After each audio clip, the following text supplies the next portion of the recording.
Now, we'll be talking about the business of feminine hygiene, and if you think about it, it really does concern a lot of people, around half the population, in fact, from the ages of about 12 to 50. Each woman uses an average of 12,000 sanitary products during her lifetime, and where you live can make a huge difference, according to the UN. Yes, according to the UN, 1 in 10 schoolgirls in Africa do not go to school during menstruation or drop out when puberty starts. Freda is one company hoping to address this problem. Every woman who signs up for a subscription sanitary box will see a percentage of the fee going towards hygiene products for women and girls in Tanzania. Afsaneh Parvizi-Wayne is co-founder of Freda and joins us live. Good to see you. Welcome to the programme. Welcome to Business Thank you Live. for having me. So, what was it that prompted you to get Freda off the ground and launch this idea? Well, I'm from refugee stock, so I'm Iranian. My parents were Iranian asylum seekers in this country. So watching those images on television with women and girls stuck at various European borders or in refugee camps. So as a woman, you do ask yourself, the first thing is, what do they do when they have their periods? And professionally in my other life, I was a market analyst looking at product innovation and how products were perceived in different markets. So putting the two together, I sort of looked at them thinking, what do they do? Market research kicks in, you make a few phone calls, and the answer was nothing. So a lot of emergency response planning is done by men, and menstruation just simply does not feature on their radar.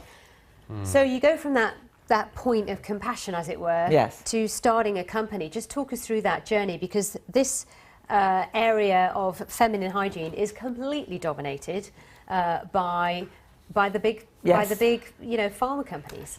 Well, very similar to the journey that razor blades have taken, and these are products that are hyper engineered, mainly because they're fighting for shelf space in supermarkets.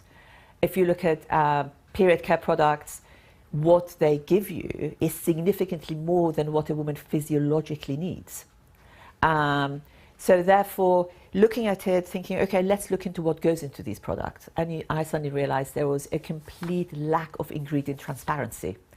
Again, as consumers, a lot of our products that we consume have come under a great deal of scrutiny. Yeah, and also as well, with sanitary products, you can imagine the damage to the environment, because I guess these things they're not sustainable. Exactly, and I bet they don't break down quickly either. It's a bit like nappies, isn't it? Yes, very similar to nappies.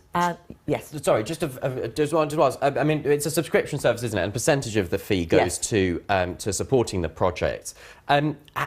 How does the cost compare? Because people may think, I want to support, but if it's going to be much more expensive than the products they currently use, they may just, I simply can't afford it. Actually, it's not that much more expensive. So what the service provides you can choose the products you want. So in a way, as women, we buy box of this and box of that, and pads and night pads. Here, you don't. You pick what you need, and the postage is included. So compared to other organic products, the price differential is not as high. So if you compare it to milk and organic milk, the price differential is much higher than big brand tampons with Freda tampons. Okay. And another thing I think that's very important to mention is that we don't actually ship our products to Tanzania. We're supporting a micro enterprise where the women produce cloth reusable sanitary products because they have a problem with waste, regardless whether it's organic or not. And just to say, in terms of your products, everything about it's fairly sustainable, because I grilled you about that in the cream. You did, and quite rightly too. Just talk us through it. I mean, these are made in a factory in Switzerland, and each... In Sweden. Sorry, Sweden. Yes. Each step is a fairly sustainable step. Yes, because a lot of products have the tag natural or organic, but actually the way they're produced is not necessarily that sustainable. So our manufacturing plant has, uses, is almost zero carbon footprint. So it's sustainable throughout its manufacturing process. And our products are, either the tampons are 100% organic cotton, the pads are made with renewable material. But how have you been received in the industry? Have you had opposition?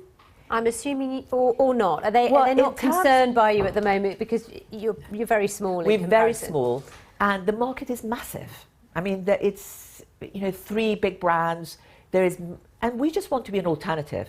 We're not, it's David versus Goliath. As a startup, although it's hugely scalable, but globally, we're talking, half the world's population. But it is half the world's population, and it's half of the, me and whoever, we're spending on these goods every single month. We don't really have a choice on that. Not only that, and I think it's the point of access. It's not just access in the developing world. It's access in workplace, it's access in schools. So I was asked once, well, what does a Freda world look like?